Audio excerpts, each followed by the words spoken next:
아까 그 한번 해주자. 자, 그래서 요새는 금리가 4%인데 우리 학교 사회초년생들은 이거고 그래? 내가 왜? 이제 직장 처음 들어가고 첫 금리 첫 대출을 받았을 때 금리가 4.5%였어. 그럼 월 120 내는 거야? 그럼 월세 100원 이거 다 내도 부족해서 내 돈 더 내야겠네. 10만 원 정도 더 내야 되는 거지. 야 그럼 나한테는 되게 손해 아니야? 그러니까 이제 요거는 사실 수익률 보고 들어가는 거 아니잖아. 시세 차익을 보고 들어가는 거기 때문에 2년 정도 버티다가 나머지에 대해서는 이제 팔아야지. 아니 파는 거? 팔았을 때 이제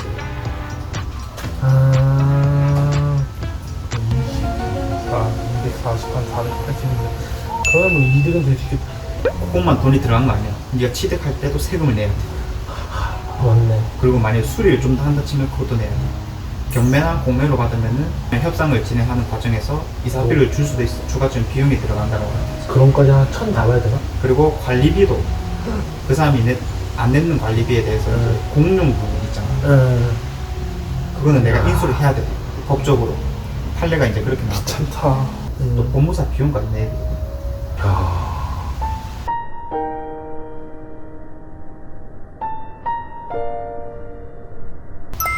길게 봐야겠네. 바로 몇 개월이 아니라 2, 3년은 바라보고 나의 순수이익은 얼마 떨어지겠구나 이렇게까지 바라봐야겠네. 말 그대로 미래 보고 사는 거지. 근데 요즘에 집을 사는 사람이 있나? 전세로 안 사고. 요새는 좀 전세를 많이 그치. 선호하지.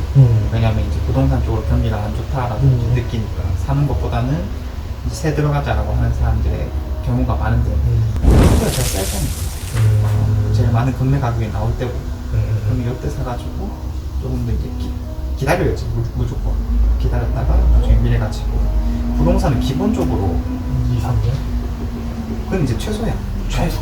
왜냐면 세를 한 번 놓으면 2년까지는 무조건 주택임대차 보호법상 그 사람한테 권리가 있는 거거든. 무조건적인. 그렇다 보니까 그거는 최소인 거고 뭐 5년, 10년 갔을 때는 올라 있어. 부동산이라고 하는 것은. 단순히 근데 이제 경매라고 하는 거는 조금 더 다른 차원인 거지. 싸게 살 수가 있으니까. 단기 매도했을 때 이제 1년 안에 팔면은 40% 양도소득세라는 것을 물린단 말이야. 왜냐면은 사고 빨리 팔고 이런 것 자체는 이제 투기 행위로 보는 거기 때문에 하지 말라고 하는 측면에서 40%를 물려. 양도소득세 40%는 무슨 말인지 알아? 뭐 아마 그런 거 아니겠나? 뭐 요거 산 거에서 파는 거에서 40% 돌려달라는 거 아니야? 네가 만약에 이 물건을 4억짜리 물건을 사서 5억을 벌었다 치잖아. 그러면 얼마를 번 거고? 1억을 번 거잖아. 거기서 40. 1억의 40%는 결국 6억 6천밖에 못 받는 거잖아 내가. 간단하게 따지면 그런 거고. 세세히 들어가면 또 다르고. 그래서 이제 결국 한 반 정도밖에 못 가진다고 하는 거지. 1년에 팔면.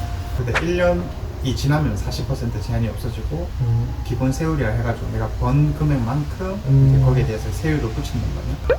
근데 이런 걸로 돈 많이 버는 사람들은 많이 버는 사람이 있고 그래? 많이 못 버는 사람이 있어. 만약에 뭐 이걸 완전 제대로 해서 하면 이제 한두 개로 하는 게 아니라 2년에 묶여있는 건 두세 개가 있을 거고 이제 곧 팔 것도 한두 개씩은 있고 이제 또 계속 알아보는 사람.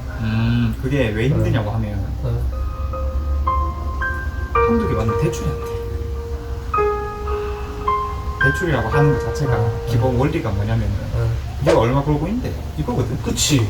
뭘 믿고 줄 수 있는 그게 있어야 되니까. 그러니까 이제 그래서 이제 직장인을 보는 거고 얼마를 버는지 보는 거고. 오케이. 그래서 신용등급 이런 걸 보는 거란 말이야. 근데 한 건, 두 건 받으면 이 대출 있잖아. 그치. 그치. 이거야. 그치. 그럼 이걸 하는 사람들은 결국 한두 개밖에 못 하겠네. 일반적이라면 그렇지. 그래서 보통은 이걸 하는 사람들 한 몇 개 정도 갖고 불려. 내가 말한. 다행히 그래서 경험이 좀 많으면은 50개 이런 건 기본이지. 진짜? 그럼 완전 이걸로 먹고 사는 사람들이네. 그 이제 그런 사람들 보고 부동산 전문 투자자라고 하는 거지. 보통 사람들은 보통 사람은 한두 개라니까. 한두 개? 그러면은 이제 보통 하면은 그렇게 해서 2년 동안 하면은 뭐 아까 뭐 하면 8천, 9천 번다고 하면은 2년에 8, 9천이 그냥 생기는 거니까. 근데 내가 만약에 월 300번은 직장인이면, 아니 400번은 직장인이면 1년에 4,800을 버는 건데 그거는 그냥 이렇게 굴리고 굴리다 보면 5천, 8천이 그냥 뻥치로 생긴 거지. 그게 이제 불로소득이라고 하는 거지. 효율적인 같나? 확실히 뭐 효율적이지. 그러니까 이런 걸로 돈을 불리는구나 이제 알긴 알겠지. 뭐 지금까지 하면 재테크로 돈 벌어야지, 주식해서 돈 벌어야지 이러는데 재테크로 해서 이러한 과정을 거쳐서 이런 이게 시간이 있으면 이렇게 벌린다. 그리고 마이너스 되는 건 이런 거다. 이게 그런 큰 틀은 잡히지. 그래서 이제 결국 이제 재테크에 관심 있는 사람들이 쫓아다니는 특강 이런 걸 보면 보통 어디에 되냐면 어느 지역이 많이 오를까 그치. 이런 거에 이제 가장 관심이 많아. 그래서 이제 정부에서 신도시 뭐 생기거나 그럴 때마다 이제 예민해지고 그렇게 되고.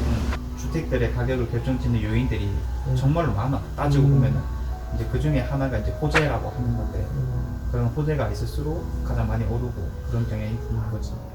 그러면 이제 그거에 대해서 바로 신문이나 그런 거 나오면 거기는 이제 확 오르는 거네. 그리고 확 올랐을 때는 이미 좀 늦었다고 생각하는데. 그럼 그걸 모르는 사람 입장에서 어떻게 사는 게 가장 빠르게 알고 사는 거야? 어떻게 알아요?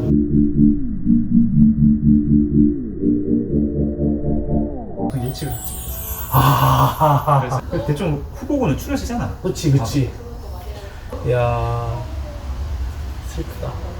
뭐가? 아, 그냥 반대로 떨어지는 집도 있나 가격이? 떨어지는 거지. 있어? 어디 예를 들어서? 사실 떨어진다라기보다는 더 이상 안 안 오르는 오른다. 지역이 있어. 떨어지는 거예요. 어차피 경기 상황이고 뭐 집주인에 따라서 조금씩 변동이 있을 수는 있는데 대략적인 시세선은 이제 어차피 일정하단 말이야. 그치. 근데 물가 상승률을 반영하다 보니까 아파트는 자연스럽게 오르는 게 정상인데 근데 안 오르고 이제 멈춰진 지역이 있지. 그래서 지금 대구 같은 경우도 달성군 있잖아. 그런 지역에는 3, 4천짜리 집도 있다. 25평 기준으로. 야, 근데 그 일본이 내가 알기로는 일본이 사람이 이제 점점 줄어들어가지고 아파트 값이 떨어진다고 하는데 그렇게 될 수도 있나 우리나라도? 그렇게 안 되는 이유가 뭐냐면 그것도 좀 잘못 알고 있는 게 일본 같은 경우도 어쨌든 여러 지역이 있는 거잖아. 그리고 살기 좋은 지역이 보통 그치. 이제 뭐 예를 들어 우리나라로 치면 광역시급이라고 치면 그런 때는 현재도 오르고 있어. 아, 그래? 너무 비싸. 근데 떨어진다는 거. 떨어지는 지역은 그치. 촌 지역들 있잖아. 그치. 그런 지역들은 아무래도 이제 젊은 층이 없다 보니까 그치. 폐가가 많아지고 그런 거거든. 아, 광역시급 때는 다 올라. 지금도 오르고 있어.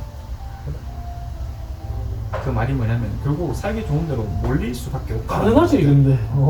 그건 당연한 거지. 지금 이미 이제 살기 좋은 것들은 더 오를 수밖에 없다는 거야. 그런 이제 그런 과정으로 본다면. 그래서 집을 사놓는 건 이득이라고 본다. 그 아까 인기 많은. 그러니까 이제 오르고 내리고의 문제는 사실 재테크적 관점이긴 한데 결국은 내가 살 집은 내가 이제 생활하기 가장 편한 곳에 사는 게 맞죠. 그치. 그 집도 일단은 내 올랐다라고 해서 내가 팔 수 있는 거 아니야. 내렸다고 해서 또 이사 갈 거 아니잖아. 그렇지. 다들 이 집을 떠나겠다 이런 거 아니잖아. 그렇기 때문에 그 집은 최대한 편한 곳 사는 게 맞고 그 집이 이제 안정이 되었다 하면 이제 재테크용으로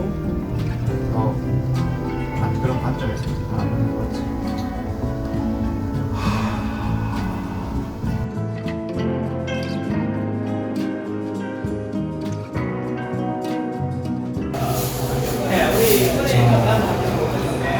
일단 위에서부터 쭉 물건 보는 건 아니고 오늘 며칠?